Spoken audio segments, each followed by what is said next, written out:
Welcome back, or welcome if you're just joining us. It's the France 24 debate. We're digesting the news of Emmanuel Macron's win in the French presidential elections. A new era, a new generation of French politics. Macron, 39 years of age. We're talking about it with Lex Paulson, who teaches at the prestigious French Political Science Institute, Sciences Po, and who canvassed for Emmanuel Macron after canvassing for Barack Obama. Émeric Chauprade, independent member of the European Parliament, used to be with the National Front, but voted Macron. Explained to us why in part one of our discussion. George Kuzmanovic, who abstained and told us why. He's a spokesperson for the far left's Jean-Luc Mélenchon, and public relations strategist Olivia Grégoire. Lex Paulson, just tell me, when you go door to door handing out leaflets in France, how is it different from the United States? I mean, first of all, the door-to-door culture, which is still proven to be by far the most effective way of winning votes and mobilizing voters, and even in the age of Facebook, door-to-door campaigning is still proven its effectiveness. It's still very new in France. The traditional way of doing tractage, of passing out flyers at the metro, our volunteers wanted to do more than that. They wanted to go to actually listen and exchange directly in the homes of people that maybe don't meet in the marketplace. And I'll say, I think these volunteers that I met in En Marche are by far the most motivated, the most intelligent, the most engaged. Well, you support the cause, but I do. But is it the same in America? I mean, politics is politics. Politics is politics, except that every so often you get an election that brings people into politics who never did it before. Obama brought in thousands of people into his campaign. Macron brought in 270. So did Donald Trump, to our great discredit, unfortunately. But Macron brought 270,000 people in a single year.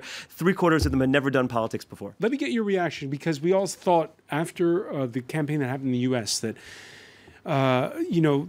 there's a new way of doing politics. You got to be really active on social media and all of this. And yet the story Lex Paulson is telling us is that, well, you got to go door to door. You have to have what they call in America the ground game. Well, I feel like there is no tabula rasa. I think that it's a mix of older communication and classical communication and the new tools that we now have thanks to networks, social networks, and blah, blah, blah, blah. And it's very important. But what's interesting in what you say is that I just want to quote, because I'm not elected and I'm not a politician, so I can say whatever I want, and I'm so happy to do so.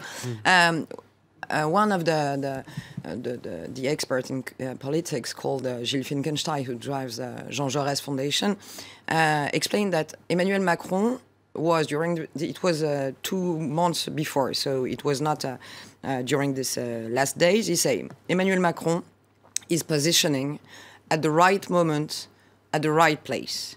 I don't want to add anything. That is to say that the French opinion, and it's interesting just to share this thing, is not that focused on the right or that focused on the left, as it appears in the vote with National Front and the party of Mr. Mélenchon. Hang on, Olivia. I got to interrupt you on this. Yeah, but have a look at this study, because I think it's the good guy at the good you're talking space. about France here, a country where you have a left-wing Parents-Teachers Association and a right-wing Parents-Teachers Association. Are you saying that left versus right doesn't matter anymore?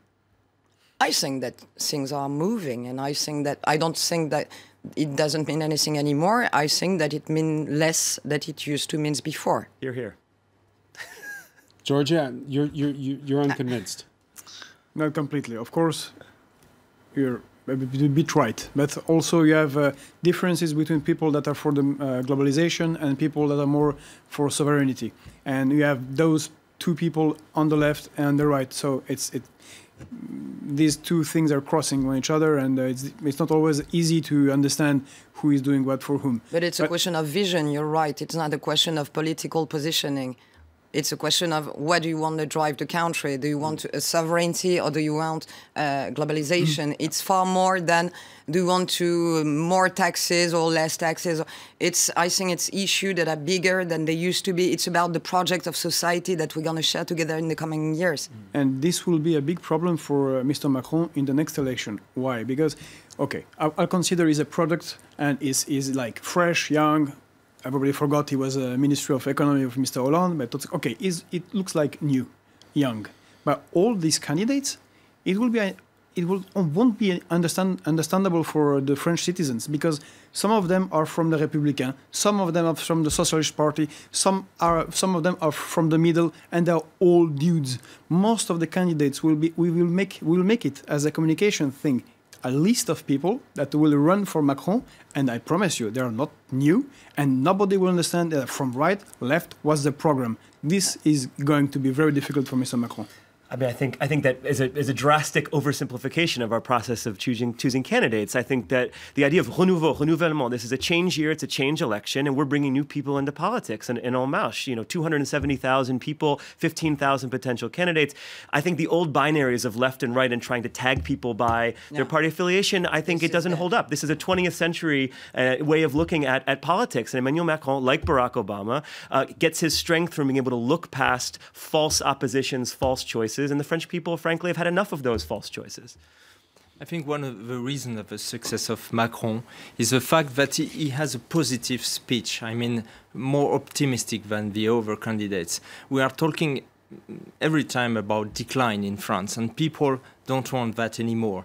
When he speaks about the spirit of conquest, this is something very positive, and maybe that's the first time people are expecting that, something positive, optimism. And maybe the fact that he do not deny the reality of globalization is something also interesting. But the problem is we are at the beginning of the process, and who knows what will happen, because he has to tackle with many problems, especially the existing political system is still there, with many people expecting positions from him. So I think he's just the beginning of his problems. We are all very young over there, but if we remember in 1981, there was a lot of people from the right wing laughing, explaining that François Mitterrand won't be able to have a majority. Yeah, it was the first time a socialist had been elected president since before 1958. And he won quite easily and keep on the power for 14 years. So. Yeah, but again, you say win quite easily. It was, what, a 52-48 election? You know, that is considered a big win in France. But 66 is considered as a big win also. Actually, he can have a majority, a rightist majority. It's possible. That's possible. I think it could be a good thing to balance his power and to make the reforms. We have to go to the roots of politics, of what's left, what's right. Left is defending the people, the people who are not earning much money, and what he is doing is politics. He was responsible for the Loi Macron. For the Loi El Khomri. Quite good. No, it's not good at all. These laws are against work, against social benefits in France, and this will be a class struggle if he can apply his program. And it's supported by the MEDEF, which is the businessmen in France. And you have more millionaires. Your party, you have more. No, it's simple. It's struggle of classes. You have more millionaires in France and more poor people. Right. That's true, and that's what's happening with Sarkozy and Mr. Hollande, and they hold the same economic politics.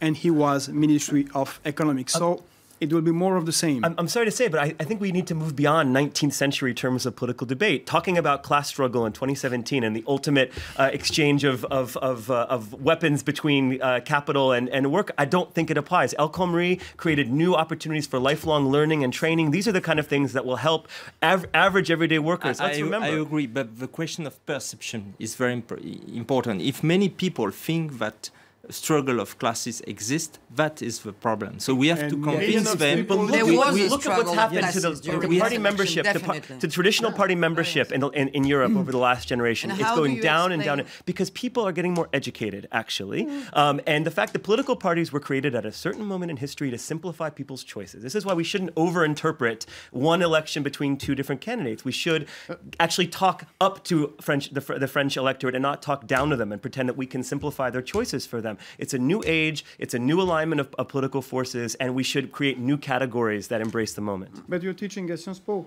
You know that 2 last years there was millions of people against Macron's law in the streets. And plus, they didn't use the democratic way to impose it. They imposed it without democracy, using 49. They used a decree. They used an executive decree too. Sorry, it would be the same. I didn't see a lot of those people holding up Karl Marx's Communist Manifesto. People are, but issue by issue is where these elections are going to be fought. What we've discovered during this campaign, the big difference with the United States, where government is often seen as part of the problem, is that people from most of the candidates see government in this country as part of the solution, as public service as part of the solution, that they want to protect people's social benefits. You're shaking your head. Well, here I might agree with my colleague from France Insoumise to say I think government's a force for good, but the idea in France that this frustration that Le Pen has tapped into is of a growing gap between a perceived elite, which is benefiting from globalization, and a perceived community of people left behind. And I think Macron was speaking very powerfully to the need of empowering the communities that have been left behind by globalization by putting extra investment into education, into job training, into creating incentives for small businesses to be formed. These are the kind of things that will help people, not creating a 19th century class struggle. I'm sorry to say it. It's not, excuse me, but I love history and I'm a historian, so it's not because we're just asking about class voting that we definitely are anti-modern. I think it's interesting also to keep the notion of vote de classe. And just how do you explain that 35% of the young people didn't vote yesterday? How do you explain that 35% of unemployed people didn't vote yesterday? We get parts of the population who decided not to go to play the game. So yeah, let's just remind people this election saw the smallest turnout since 1969, just under 75%. You can seem big by U.S. standards, but here it's small. Add those who showed up and picked neither candidate, like Georgia here, and it's a full 1/3 of voters that we're talking about. Another point, which is, again, one election is going to follow another with the legislative elections. 61%, according to a survey by Ipsos, say that they would prefer, as Emeric was just saying, that there be a president who is not from the same party as the legislative majority.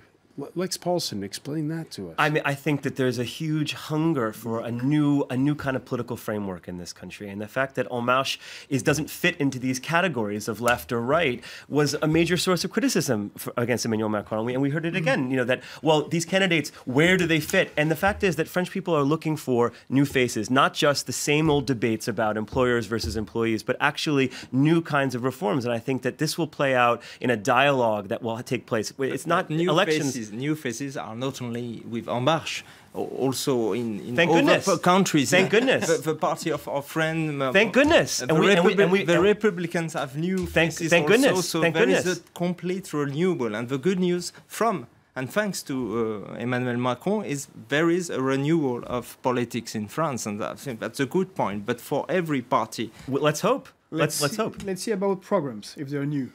But the program is not the issue for legislative. Legislative is territorial election. Legislative is an election on which most of the people vote for people they know in the territory. So they will have it will be difficult. I don't know about the majority, but I think that it will be, if you listen to history, he must have the majority. But I think that this election is far different from all the history, so let's bet and have a look. All right, and just a reminder, it's only a 5-week campaign. Can Macron win with an untested political machine that's a mix of, well, as we were talking about it, old hands and political novices? Kathy Clifford has more. The day after his election brings the next big challenge for France's incoming president. Macron launched En Marche, a movement not yet classed as a party just a year ago, and it will now have to deliver 289 MPs in legislative elections next month if he's to hold any real sway over the country. Our task is huge, and it will require us to build, from tomorrow onwards, a real majority. This majority to carry out change is what I expect from you in 6 weeks' time, because I will need you again and again. He's set special requirements for his candidates. 50% must be civilians with no political experience. They must come from a variety of ethnic backgrounds. At least half should be women. And those who are seasoned politicians have to drop other allegiances. Macron must now perfect a fine balancing act between the anti-establishment line he built his campaign on and reeling in the support that could be his from experienced mainstream politicians. They could include defectors from both the Conservatives and the Socialists. Another obstacle, because it's the first time En Marche is running, it doesn't have access to public campaign funds.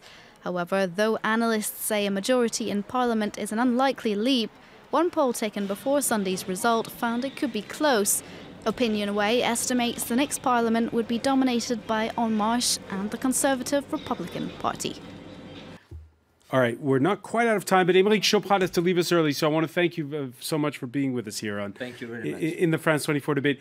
Olivier Grégoire, I wanted to ask you, we saw that in that report. It's still early days. You heard what Lex Paulsen had to say, which is that, hey, yes, people want a political alternative. They want the system changed and all that, but they also want a president to have a mandate, to have momentum, a new president.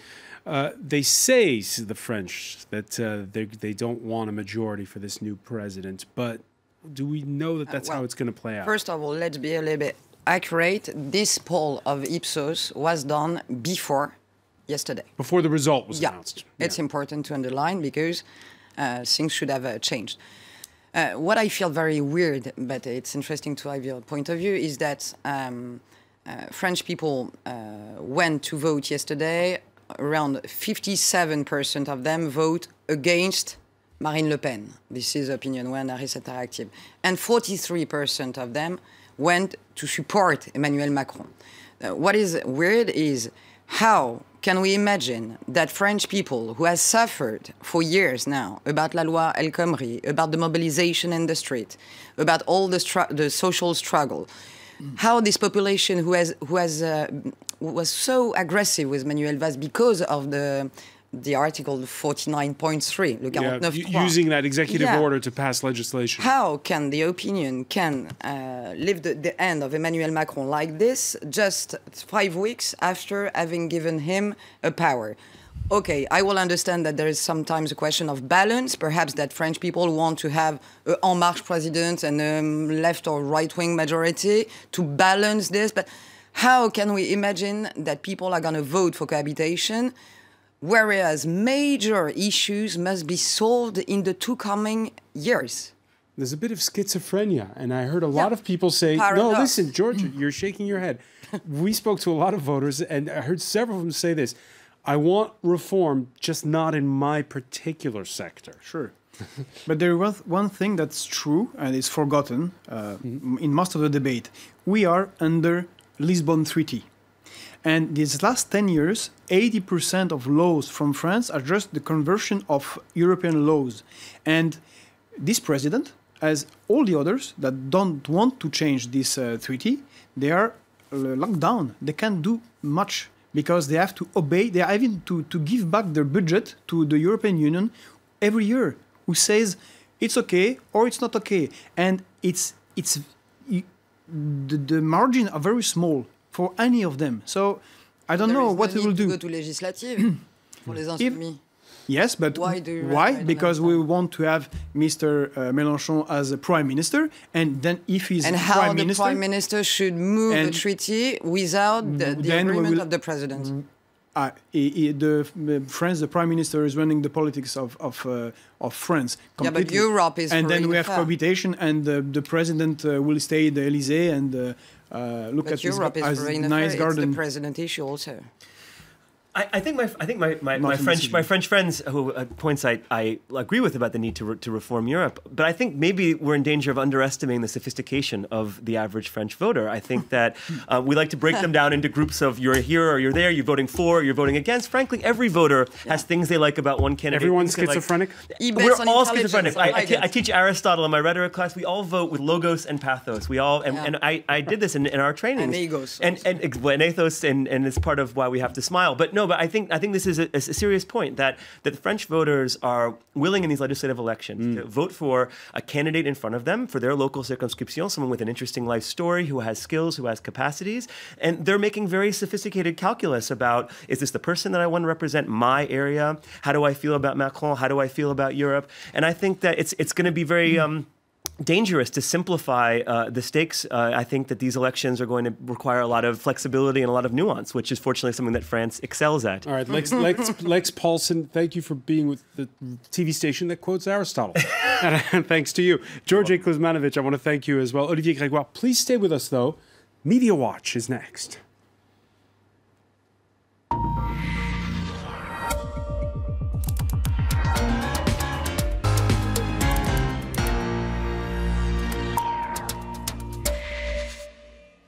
All right, and we say hello to Emma James. Hi there. Emma, the president-elect, he's first one since Charles de Gaulle never to have held an elected office before becoming president.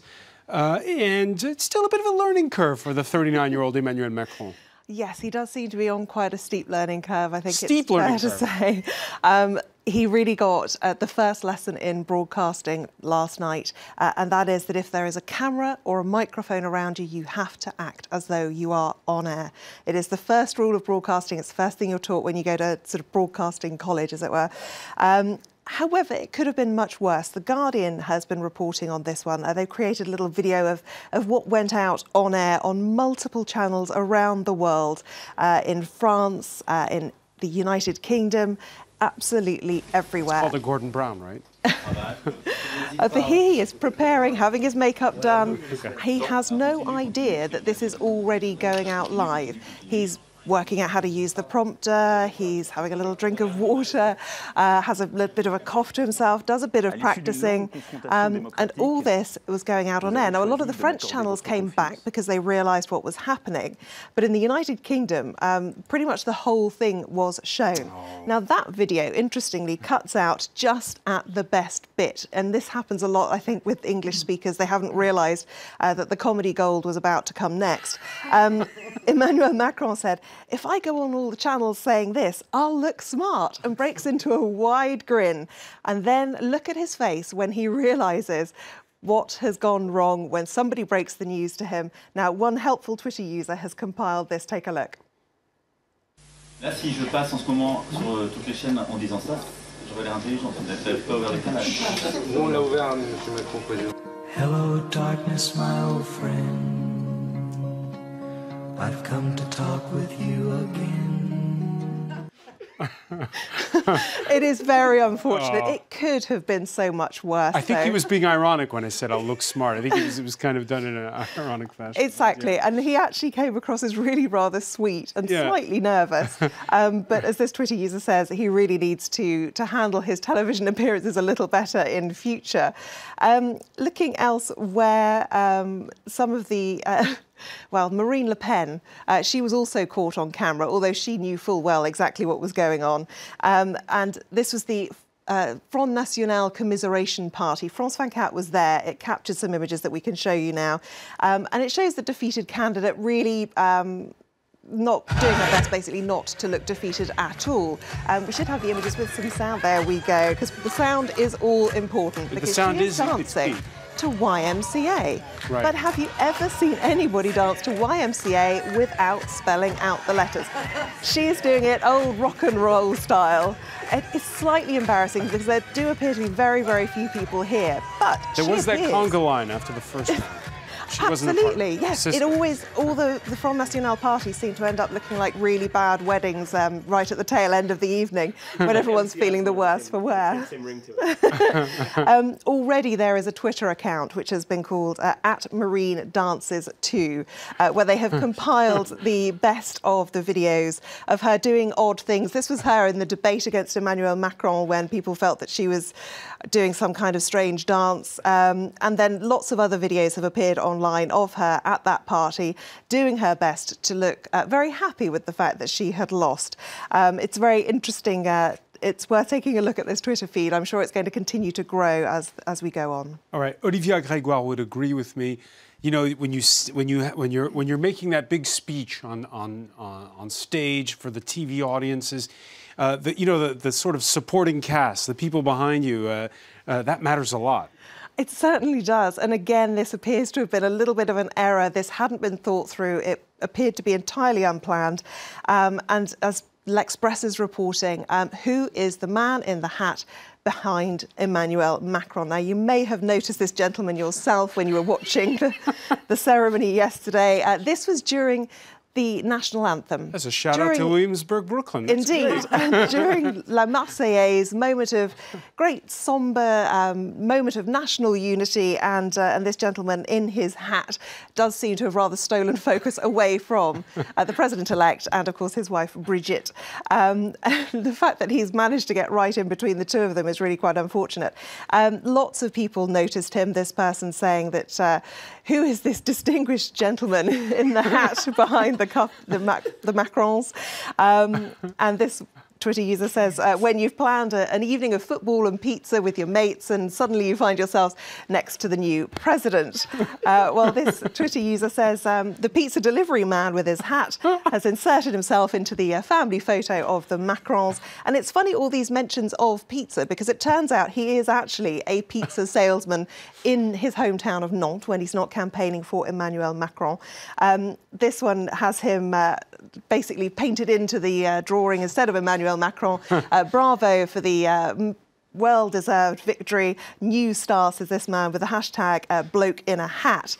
Morgan Simon, who is the man in question, has tweeted himself with a little nod to the hat, saying team casquette or team hat, and thanking Emmanuel Macron and all of his friends for that victory. It's what you call a cult following. Many thanks, Emma James. I want to thank our panel once again. Thank you for joining us here in the France 24 debate.